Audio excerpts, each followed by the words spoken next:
கண்ணியமான தாய்மார்களே, சகோதரிகளே, உங்களுக்கு அல்லாஹ் தந்திருக்கக்கூடிய ஆகப்பெரிய பாக்கியம் இந்த இஸ்லாம் என்ற பாக்கியம்.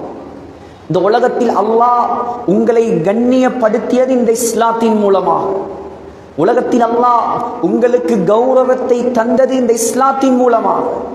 இஸ்லாத்தை விட உங்களுக்கு உயர்ந்த பாக்கியம் வேற எதுவும் கிடையாது. நீங்க மதிக்க வேண்டியது இந்த மார்க்கத்தை தான்.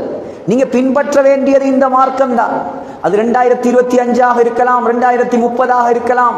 உலகம் அழியும் வரைக்கும் பின்பற்றப்படுவதற்கு தகுதியான மார்க்கம் இந்த இஸ்லாமிய மார்க்கம்.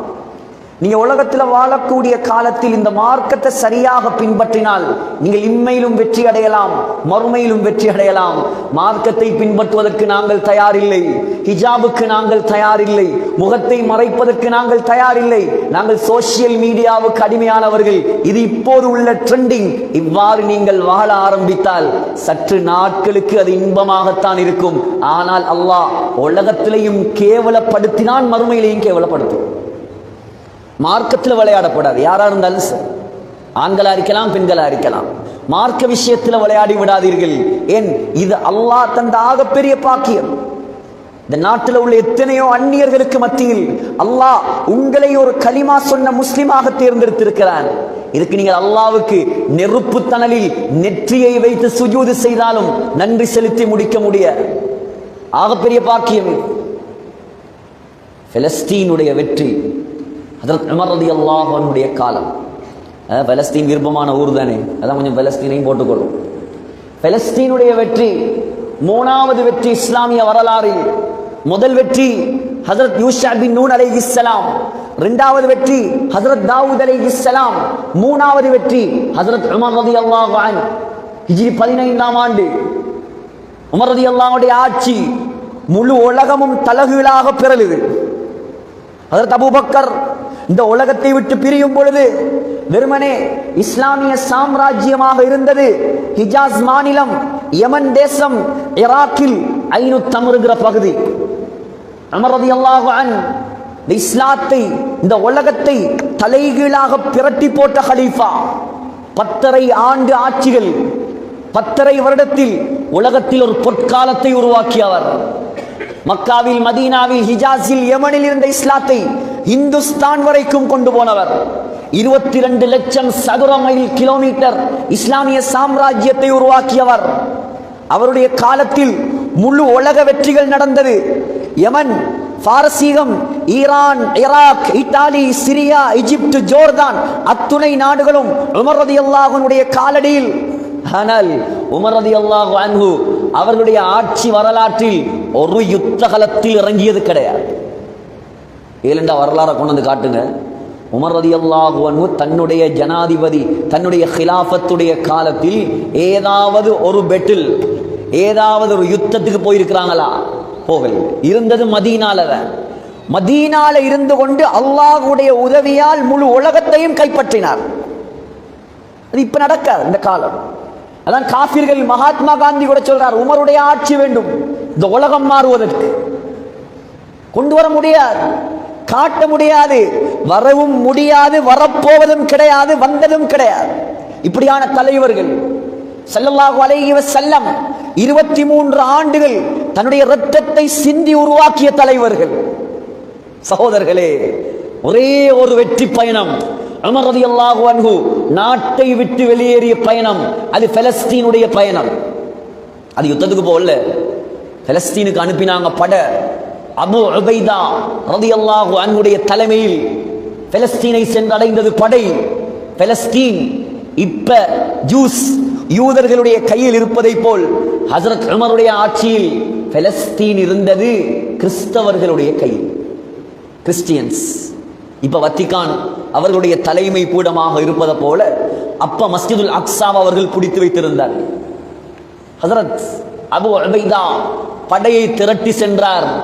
போப்பாண்டவர்கள் பலஸ்தீனுடைய அக்ஸாவில் இருந்த பாதிரிகள் ஒன்று கூடி மஷூரா செய்து அபு உபைதாவிடம் சொன்னார்கள், நீங்கள் படையெல்லாம் எடுத்து யுத்தம் செய்ய வேண்டாம், புனித பூமியில் நாங்கள் உங்களிடம் அக்ஸாவுடைய சாவியை ஒப்படைக்கிறோம்.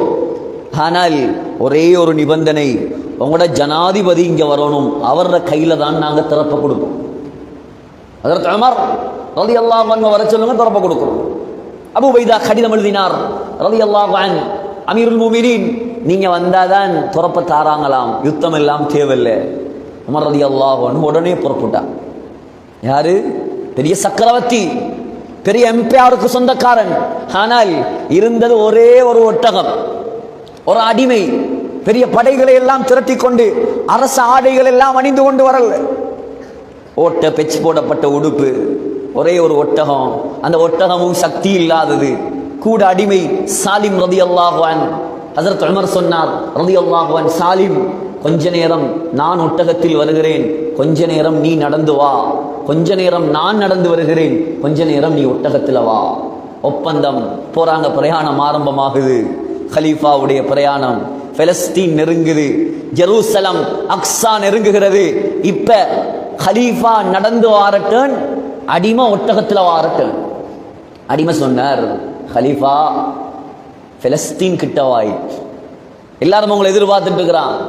இப்ப நீங்க நடந்து வந்து நான் வாகனத்துல வந்தா அவ்வளவு அழகா இருக்காது, அது அவ்வளவு நல்லா இருக்காது. நான் எந்த டேர்னை விட்டு தாரேன், நீங்க வாகனத்துல வாங்க, ஒட்டகத்துல வாங்க, நான் நடந்து வருகிறேன். மறதியல்லான்னு சொன்னாங்க, ஓண்ட டேர்னா நீ மரியாதையா ஒட்டகத்துல வா, நீ விட்டு தர வேண்டிய அவசியம் எல்லாம் கிடையாது. யோசிச்சு பாருங்க, இப்படி இப்ப காணலுமா? ஒரு சின்ன ஒரு பதவி கிடைச்சா முகத்தையும் பார்க்க மாட்டான். சலாம் கொடுக்கறது இப்படி, ஏழைகளுக்கு ஒரு சலாம், பணக்காரர்களுக்கு ஒரு சலாம், படித்தவர்களுக்கு ஒரு சலாம், கார்ல வந்தா ஒரு சலாம், பைசிக்கல்ல வந்தா ஒரு சலாம். கொண்டு வந்து காட்டுங்க ஏழும்டா. எங்கட முஸ்லிம் தலைவர்களை போல தலைவர்கள் கிடைக்க மாட்டாங்க இந்த காலத்தில். அது முடிஞ்ச அந்த காலம் பொற்காலம். சகோதரர்களே, இப்ப அபூ உபைதா ரலியல்லாஹு அன்ஹு பார்க்கிறார், உமர் ரலியல்லாஹு அன்ஹு நடந்து வாரார், அடிமை ஒட்டகத்தில் வாரார். உமர் ரலியல்லாஹு அன்ஹுடைய உடுப்புல எத்தனையோ பெச், 12 ஓட்டையில பெச் போட்டிருக்கு. என்னதுக்கு வாரது? கான்ஃபரன்ஸுகள்ல பெரியோரு புனித ஸ்தலம் பூமியுடைய துறப்ப வாங்குறதுக்கு. அபூ உபைதா ரலியல்லாஹு அன்ஹு வந்து சொன்னார், கலீஃபா நீங்க இந்த உடுப்பை மாத்தினா நல்லது, இந்த ஆடையை கொஞ்சம் மாத்தினா நல்லா இருக்குமே, வேறொரு உடுப்பு உடுத்தா நல்லா இருக்குமே. உமர் ரலியல்லாஹு அன்ஹு சொன்னாங்களாம், அபூ உபைதா நீ இல்லாமல் வேற யாராவது இந்த வார்த்தையை சொல்லி இருந்தால் மௌத்து வரைக்கும் மறக்க முடியாத தண்டனையை நான் கொடுத்திருப்பேன். சொன்னார்கள், இன்னா குன்னா அதல்ல கௌமின் ஃபஅஅஸ்ஸனா அல்லாஹு பில் இஸ்லாம். அபூ உபைதா, இந்த உமர் கேவலமானவனாக இருந்தான், இழிவானவனாக இருந்தான். அல்லாஹ் எனக்கு கண்ணியத்தை தந்தது உடுப்பின் மூலமாக, பட்டத்தின் மூலமாக, பதவியின் மூலமாக, ஆட்சியின் மூலமாக அல்ல. அல்லாஹ் எனக்கு கண்ணியத்தை தந்தது கலிமாவின் மூலமாக, இஸ்லாத்தின் மூலமாக. சொன்னார்கள், فَإِنِ بِتَغَيْنَا الْعِزَّةَ بِغَيْرِ مَا أَعَزَّنَا اللَّهُ أَذَلَّنَا اللَّهُ. அபூ உபைதா, எப்பொழுது முஸ்லிம்கள் இஸ்லாத்தை விட்டுவிட்டு வேற வேற விடயங்கள் மூலமாக கண்ணியத்தை தேட ஆரம்பிப்பார்களோ முஸ்லிம்களை அல்லாஹ் கேவலப்படுத்த ஆரம்பிப்பார். இன்னைக்கு விளங்குதா இல்லையா? இஸ்லாத்தை தவிர மற்ற அனைத்து விடயங்களின் பெருமதியும் கல்புக்குள் வந்து விட்டது. ஆகையால் பெண்கள், நீங்க கொஞ்சம் சிந்திங்க, இந்த உலகத்தில் உங்களுக்கு கண்ணியத்தை தந்தது இந்த இஸ்லாம் தான். இஸ்லாம் வருவதற்கு முன்னால், கலிமா உண்டாகுவதற்கு, ரசூலுல்லாஹி ஸல்லல்லாஹு அலைஹி வஸல்லம் நபியாக வருவதற்கு முன்னால், குர்ஆன் இறங்குவதற்கு முன்னால், இந்த பெண்களை ஒரு மனித படைப்பாக கூட அந்த காலத்தில் கணக்கெடுக்கவில்லை.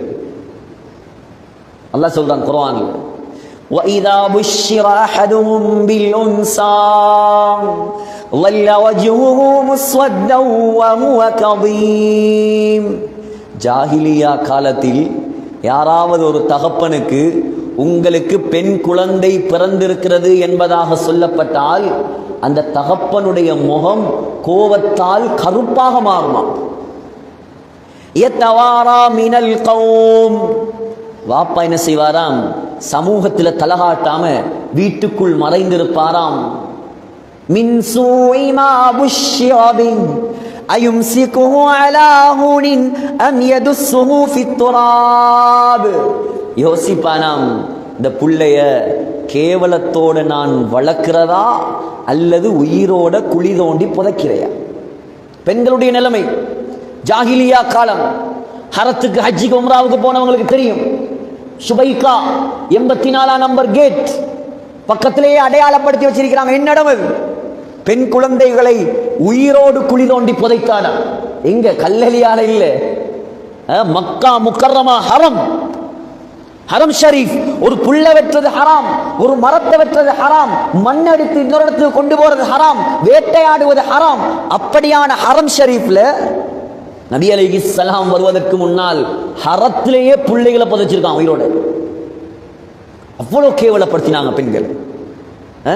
இன்னைக்கு பெண் உரிமை பேசுறாங்களா இல்லையா? பெண்ணியம் பேசியது இஸ்லாம், உங்களுக்கு உரிமையை தந்தது இஸ்லாம். இன்றைக்கு தொழிலுங்கிறதும் அதுங்கிறதும் காலியா வரணுங்கிறதும் அப்படிங்கிறது இப்படிங்கிறதும் யாரு கொண்ட அந்த செய்தி? இதெல்லாம் மார்க்கத்துக்கு முரணான கருத்துக்களை விழுங்கி விடாதீர்கள். உங்களுக்கு கண்ணியத்தை தந்ததே இஸ்லாம் தான்.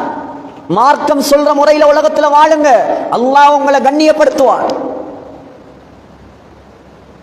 குர்ஆனை பிரட்டுங்க. சூரத்துர் ரிஜால் ஆண்கள் என்பதாக ஒரு சூரா கிடையாது, ஆனால் சூரத்துன் நிசா பெண்கள் என்பதாக அல்லாஹ் ஒரு சூறாவை இறக்கி வைத்திருக்கிறார். ஹஜ்ரத் ஈசா அலைஹிஸ்ஸலாம் உருவாக்கியது யார்? இந்த உலகத்தில் பிறந்த ஆகப்பெரிய அற்புதமான படைப்பு. ஹஜ்ரத் மூசா அலைஹிஸ்ஸலாம் வளர்த்தது யார்? குர்ஆன்ல 183 இடங்களில் ஹஜ்ரத் மூசா அலைஹிஸ்ஸலாத்துடைய பெயர். யார் வளர்த்தது? யார் வளர்த்தது? ஃபிரௌனுடைய மனைவி. ஃபிரௌனுடைய மனைவி முழு உலக பெண்களுக்கு முன்மாதிரி. ஆசியா பின்த் முஸாஹிம். யார் ஆசியா? செய்தது என்ன? ஏன் ஆசியாவுடைய பெயர்? 2000 வருடங்களுக்கு முன்னால் 3000 வருடங்களுக்கு முன்னால் வாழ்ந்த அந்த ஆசியாவுடைய நாமம் இன்று வரைக்கும் முழு உலக முஸ்லிம்களாலும் போற்றி புகழப்படுவதற்கு காரணம் என்ன? எதுவும் இல்லை பெண்களே, தீனுக்காக செய்த தியாகம், இஸ்லாத்துக்காக செய்த தியாகம். ஆசியாவிடம் பவுன் கணக்கில் தங்கம் இருந்ததால் ஆசியாவுடைய பெயர் நிலைக்கவில்லை. ஆசியா அரசனுடைய மனைவியாக இருந்ததால் ஆசியாவுடைய பெயர் நிலைக்கவில்லை. ஆசியா எகிப்து நாட்டு பட்டத்து மகாராணியாக இருந்ததால் ஆசியாவுடைய பெயர் நிலைக்கவில்லை. ரலியல்லாஹு அன்ஹா ஆசியா அல்லாஹ்வுக்காக உயிரை விட்டதால் இன்று வரைக்கும் பிறக்கும் குழந்தைகள் ஆசியா என்பதாக திருநாமம் சூட்டப்படுகிறது. என்ன செய்தார்? கொடுங்கோலனுடைய மனைவி, எகிப்து நாட்டின் சர்வாதிகாரியின் மனைவி. நினைத்திருந்தால் தங்க கட்டிலில் படுத்திருக்கலாம், நினைத்திருந்தால் பட்டத்து மகாராணியாக சொகுசு வாழ்க்கை வாழ்ந்திருக்கலாம். ஆசியா செய்த ஒரே தவறு என்ன தவறு? அல்லாஹ்வை கடவுளாக ஏற்றது, அல்லாஹ்வை தெய்வமாக வணங்கியது, வேற எதுவும் செய்யவில்லை. அதுக்கு கிடைத்த தண்டனை தான் கொலை. அதுக்கு கிடைத்த தண்டனை. ஃபிரௌன் யார்? ஃபிரௌன் சொல்றான், நான் தான் கடவுள். மா அலிம்து லகும் மின் இலாஹின் கைரி. என்ன தவிர வேற கடவுள் கிடையாது, நீங்க என்னத்தான் வணங்கணும். ஆனா ரப்புக்குமுல் அலா, நான் தான் உயர்ந்த கடவுள், என்னத்தான் நீங்க வணங்கணும். ஃபிரௌன் இப்படி சொல்லி கொண்டிருக்கும் பொழுது ஆசியா அலைஹிஸ்ஸலாமுடைய கல்பை அல்லாஹ் திறந்தான். மூசா அலைஹிஸ்ஸலாமுடைய ரப்பு அல்லாஹ் தான் உண்மையான ரப்பு என்று ஆசியா நாயகி புரிந்தார். கலிமாவை சொன்னார், இஸ்லாத்துக்கு வந்தார். ஃபிரௌனுக்கு செய்தி வந்தது. உடனடியாக சொன்னான், இஸ்லாத்தை விட்டு விடுகிறாயா அல்லது உன் தண்டனைக்கு ஆளாகிறாயா? சொல்லுங்களே. வெறுமனே கேவலம் பக்கத்தில் உள்ள ஒரு ஊர் உங்களோட 10,000 ரூபாய் சல்லிக்காக மார்க்கத்தை விட்டே ஒரு குடும்பம் போயிருக்கு. வெறுமனே 10,000. ஒரு விருந்தாளியை கவனிக்க இயலுமா 10,000 ரூபாய் சல்லியை வச்சு? கேவலம். இஸ்லாத்துடைய பெருமதி விளங்குது. காணிக்காக, சொத்துக்காக, நகைக்காக, வீடுக்காக, வாசலுக்காக இன்னைக்கு மார்க்கத்தையே விட தயார். பணத்துக்காக, லைக்குக்காக, டிக்டாக் என்ற கேவலத்துக்காக இன்னைக்கு முஸ்லிம் பெண்களும் அதில் அடிமையாகி 24 மணித்தியாலமும் போன் என்று மாப்பிள்ளைய மதிக்கிறையும் இல்லை, பிள்ளைகளை வளர்க்கிறையும் இல்லை. கேவலம் இதெல்லாம். இந்த போனை தூக்கி ஒட்டச்சி வீசணும் குப்பையில். கேவலம். அல்லாஹ்வுடைய கோபத்தை சம்பாதிக்கிறதுக்கு இந்த போன் மட்டும் போதும். அவ்வளவு பெரிய ஷைத்தான். புள்ள அழுதா ஒரு காலம் ஆட்டாவையும் வேனையும் நிலாவையும் காட்டி அமைதிப்படுத்திய காலம். நாங்க பிள்ளைகளா வளர்ந்த காலம். இப்ப புள்ள அழுதா லேசிக்கு என்ன செய்யற, போன தூக்கி கொடுக்குறா, புடி நாசமா போ. நாசமா போன்னு சொல்லி கொடுக்க தேவையில்லை, கொடுத்தாலே நாசமா போயிடுவான் அவன். 12, 11, 10 வயசு பிள்ளைகள் பேசுற பேச்சுகள், ஸ்கூல்களில் நடக்கிற விஷயங்கள் கேவலம். பள்ளிவாசல்ல சொல்ல இல்லாதெல்லாம். இது எல்லாத்துக்கும் ஒரு அடிப்படை. நீங்க எல்லாம் கொடுத்தீங்க, அந்த பிள்ளைகளுக்கு மார்க்கம் கொடுக்கல. நீங்க அல்லாஹ் கிட்ட ஜவாப் சொல்லணும். இந்த பிள்ளைகள் அல்லாஹ் தாரது அமானிதம். பெற்றோம் வளர்த்தோம். சில பெண்கள் நினைக்கிற பெண் பிள்ளைகள் தான் நாங்க சோறாக்குற ரைஸ் குக்கர், உடுப்புகள் ஒரு வாஷிங் மெஷின், புள்ள வளர்க்கிற ஆயா. இதா பெண்கள். இந்த சமூகத்தின் தலைவிகள் நீங்கள். ஆசியாவுடைய வழித்தோன்றல் நீங்கள், ஹதீஜாவுடைய வழித்தோன்றல் நீங்கள், ஆயிஷா அம்மாவுடைய புதல்விகள் நீங்கள். வரலாறு பிரட்டி பாருங்க. உங்களோட அம்மாமார் செய்த தியாகம், உங்களோட அம்மாமாருடைய பேர் இன்றைக்கு வரைக்கும் கொடி கட்டி பறக்குது. ஏன் பாருங்க. இந்த போனுக்கும் இந்த டிக்டாக்குக்கும் இந்த பேஸ்புக்குக்கும் அடிமையாகிறாதீங்க. சைத்தான் உங்களை எங்கேயோ கொண்டு போய் சேர்த்துருவார். இது கோபத்துல பேசுவதல்ல, இது கவலையில பேசுறது. நீ நினைக்கலாம், என்னடா இப்படி பேசுறார், வித்தியாசமா பேசுறார். இது வித்தியாசம் அல்ல. முழு உலகமும் முழு இலங்கையும் பாதிக்கப்பட்டு சீரழி இருந்த போனால. அல்லாஹ் காப்பாற்றும். கவலையான விஷயம். ஒரு காலம் மகரிபுடைய நேரமானா குர்ஆன் ஓதுற சத்தம். இப்ப மகரிபுடைய நேரமானா பொண்டாட்டி மாப்பிள்ளையும் விளங்குது இல்ல, பிள்ளையும் விளங்குது இல்ல, சினிமா சீரியல்ல போய் உட்கார்ந்தாச்சு. நான் அங்கேயே சொன்னேன், உங்களோட சினிமாவால தான் எங்களோட ஸ்ரீலங்கா நாசமா போயிருக்கு. உங்களோட சினிமா, உங்களோட சீரியல், உங்களோட நாடகம், இதுகளை பார்த்து பார்த்து எங்க ஸ்ரீலங்காவும் கெட்டு போயிருச்சு. பாக்குற அதுல அவன் என்ன காட்டுறான்? ஆயிஷா நாயகிட வரலாறையும் ரசூலுல்லாஹ் வரலாறையுமா காட்டுறான். முழுக்க முழுக்க மாமியாவை எப்படி கொள்ளலாம், மருமகளை எப்படி வீட்டை விட்டு விரட்டலாம், கணவன் தெரிந்து எப்படி சல்லிய பறிக்கலாம், அதை பார்த்து பார்த்து இவள் இங்க வாழ பார்க்கிற. கேவலம் இதெல்லாம், கேவலம். ஆசியா அம்மா ரலியல்லாஹு அன்ஹா நினைத்திருந்தால் உங்களை விட சிறப்பாக வாழ்ந்திருக்கலாம். சொன்னார், நீ என்ன தண்டனை தந்தாலும் இஸ்லாத்தை விடுவதற்கு நான் தயாரில்லை. ஃபிரௌன் என்ன செய்தான்? இதற்கு மேல் இவளை விடக்கூடாது, தண்டனை கொடுக்கலாம். என்ன தண்டனை? وَفِرْعَوْنَ ذِي الْأَوْتَادِ الَّذِينَ طَغَوْا فِي الْبِلَادِ. 4 கம்பெடுத்தான். 4 கம்பெடுத்து 4 கம்ப நாட்டி ஆசியா நாயகியுடைய ஆடைகளை எல்லாம் களைந்து 2 கையையும் 2 கம்புல 2 காலையும் 2 கம்புல கட்டி வெயில காய வைத்தான். சொன்னான், ஒன்று மரியாதையா நீ இஸ்லாத்தை விடணும், இல்லைண்டா இப்படியே கிடந்து செத்து போகும். இப்படியே கிடந்து செத்து போனாலும் சாகுவேனே தவிர அல்லாஹ்வை நிராகரிக்க மாட்டேன் நான். அப்படியா? உண்ட தலையில நான் கல்ல போட்டு கொலை செய்வேன், கல்ல தூக்கி போட்டு கொள்ளுவேன். உன்னை என்னத்தை தூக்கி போட்டு கொண்டாலும் நான் மார்க்கத்தை விட மாட்டேன். எவ்வளவு பெரிய தியாகி! அல்லாஹ் சொல்றான், وَضَرَبَ اللَّهُ مَثَلًا لِلَّذِينَ آمَنُوا امْرَأَتَ فِرْعَوْنَ. கியாமத் நாள் வரைக்கும் வரக்கூடிய முஃமினான பெண்களுக்கு உதாரணம் ஃபிரௌனுடைய மனைவி. உடனே கையேந்தின அல்லாஹ் கிட்ட, யா அல்லாஹ், நினைச்சிருந்தா நான் மகாராணியா வாழ்ந்திருக்கலாம், நினைத்திருந்தால் தங்க கட்டில படுத்திருக்கலாம். ஆனால் உன்னை ரப்பாக ஏற்ற ஒரே ஒரு காரணத்துக்காக எனக்கு இந்த நிலைமை. எனக்கு நீ தர வேண்டிய சன்மானம் என்ன தெரியுமா? புத்திசாலி ஆசியா கேட்டார், ரப்பி இப்னி லீ இன்தக பைத்தன் ஃபில் ஜன்னah.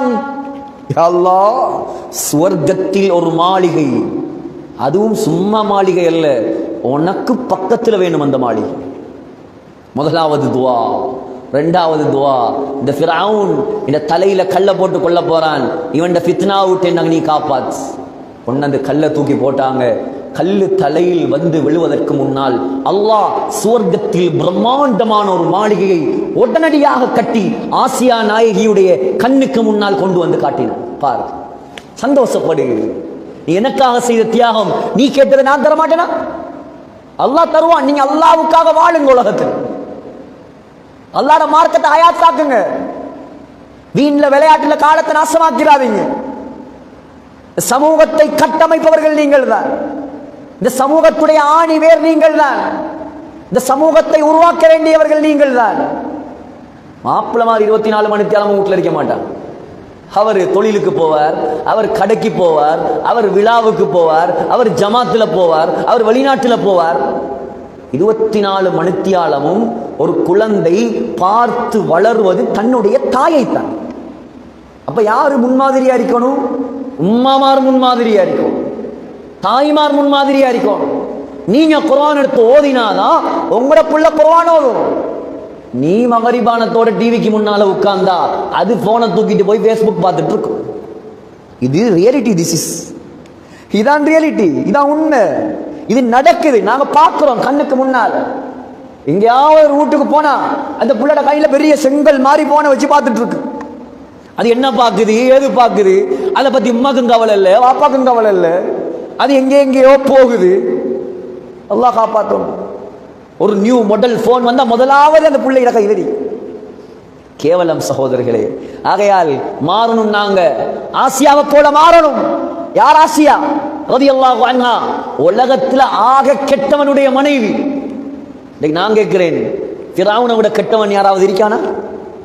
உங்க யாருக்காவது ஃபிரௌனை போல மாப்பிளமார் கிடைச்சிருக்கா? கிடைக்குமா? உலகத்துல கிடைக்கா. ஃபிரௌனோட வாழ்ந்தவள் சொர்க்கவாதி. நாம ஏன் சொர்க்கவாதியா மாறையில? நாங்க ஏன் சொர்க்கத்தை தயாரிக்கல? நாங்க ஏன் சொர்க்கத்துக்கு முயற்சி செய்யல? நாங்க ஏன் எங்க பிள்ளைகளை ஒழுங்கா வளர்க்கல? சகோதரிகளே, அது மாத்திரமா? அல்லாஹ் கொடுத்த சன்மானம் ஹாக்கிம்ல வருகிறது.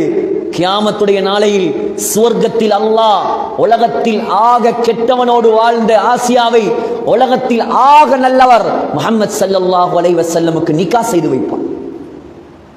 உலகத்துல வாழ்ந்தது ஆக கெட்டவனோட, சுவர்க்கத்துல வாழ போறது ஆக நல்லவரோடு, எங்கட கண்மணியோடு, சர்தாரே ஆலமோடு, தாஜுல் மதீனாவோடு. ஏன்? உலகத்தில் அல்லாஹ்வுக்காக உயிரை கொடுத்தார்.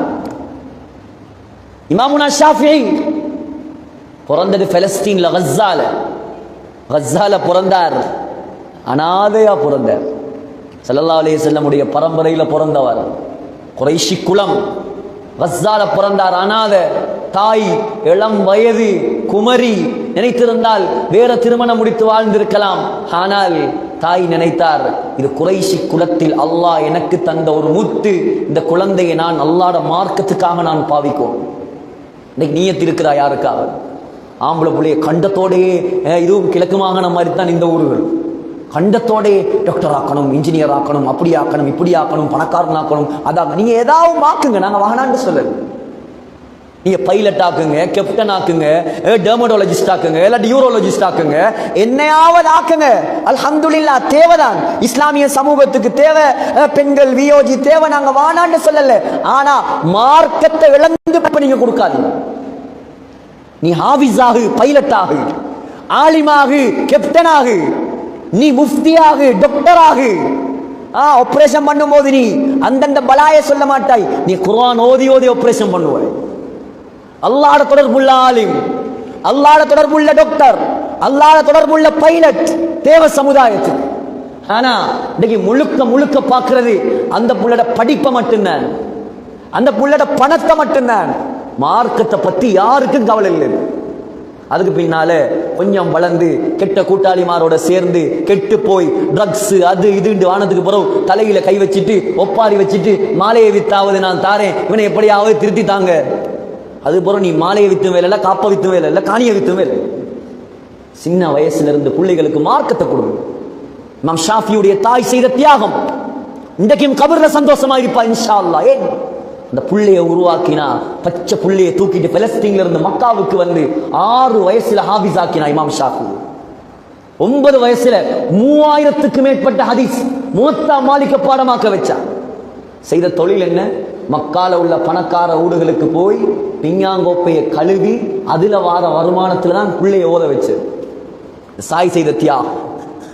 சொன்னா, மகனே, மதீனாவில் பெரிய ஒரு ஆலிம் இருக்கிறார், இமாம் மாலிக், போய் அவர்கிட்ட படி. அங்க போனா இமாம் மாலிக் ஆச்சரியப்பட்டார். நீ முஃப்தி, ஃபத்வா கொடுக்க தகுதியானவர்.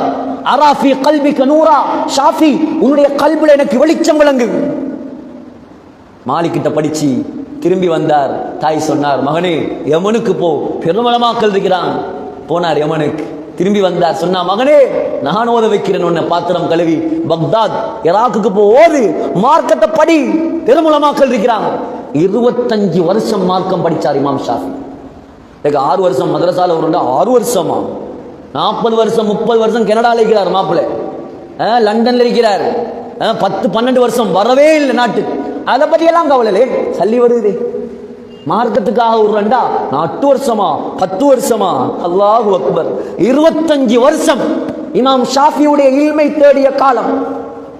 கடைசியில பக்தாதுக்கு போனா அங்க இமாம் ஷாஃபியுடைய புகழ் உலகெல்லாம் பரவ ஆரம்பிக்கிறேன். அறிவு கடல். ஹாரூன் ரஷீதுடைய ஆட்சி, மன்னர் ஹாரூன் ரஷீத் சும்மாவே உலமாக்களை மதிப்பவர். இமாம் ஷாஃபியை கொண்டு வந்து தன்னுடைய அரசு சபையில உட்கார வைத்து விட்டார் முஃப்தியாக. இமாம் ஷாஃபி ஊருக்கு போகணும், தாயை பார்க்கணும். என்ன செய்தார்? ஒரு சாக்கு நிறைய, ஒரு பை நிறைய தங்க காசுகளை நிறைத்து இமாம் ஷாஃபியை அனுப்பி வைத்தார். அம்மாக்கு செய்தி வருது, உங்களோட மகன் பெரிய தங்க குவியலோட வாரார். ஹாரூன் ரஷீத் மன்னர் கண்ணியப்படுத்தி அனுப்பினார். வாரார், வந்து கொண்டிருக்கிறார் அவங்களை சந்திக்க. தாய் என்ன சொல்லியிருக்கணும்? அல்ஹம்துலில்லாஹ், இவ்வளவு காலமா பிஞ்சாங்கோப்ப கழுவி என்ற புள்ளைய ஓத வச்சிருக்கிறேன், இதுக்கு பின்னாலனா காலுக்கு மேல காலை போட்டு மகாராணி மாதிரி உட்காரலாம். வந்து சொன்னவர்கிட்ட சொன்னாவாம், இந்த மகன்கிட்ட போய் சொல்லுங்க, அவர் வரும்போது ஹரத்துடைய எல்லையில ஃபுகராக்கள் மிஸ்கீன்கள் இருப்பாங்க, ஹாரூன் ரஷீத் தந்த அவ்வளோ சல்லியையும் அவர்களுக்கு பங்கிட்டு கொடுத்துட்டு எப்படி வெறுங்கையோடு அவர் போனாரோ அந்த வெறுங்கையோடு இங்க வர சொல்லுங்க. நான் அவரை மார்க்கத்தை படிக்க விட்டது துனியாவை சம்பாதிக்கிறதுக்கு இல்லை, தீன ஹயாத்தாக்குறது.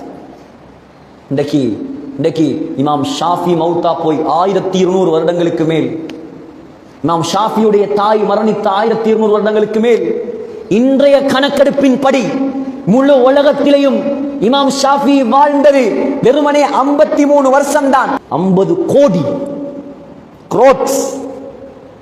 எதனால் கிடைச்சது சகோதரர்களே? தாயுடைய தியாகம். இந்த ஒரு வரலாறு போதும், உங்களுக்கு வேற ஒன்று நான் சொல்ல தேவை. ஆகையால் பெண்களே யோசிங்க, எங்கட வாழ்க்கை போறது சரியா?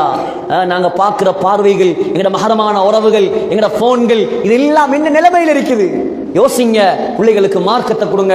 4 பிள்ளையா 3 பிள்ளையா, ஒரு பிள்ளையாவது ஹாஃபிஸாக, ஆலிமாக, தாயியாக ஆக்குங்க. உங்களோட கபர்ல நீங்க சந்தோஷமா இருப்பீங்க. மார்க்கத்தை கொடுங்க, தீன கொடுங்க, கணவனுக்கு வழிபடுங்க, அல்லாஹ்வை அஞ்சுங்க. உங்களோட பார்வைகளை, உங்களோட தன்மைகளை பாதுகாருங்க.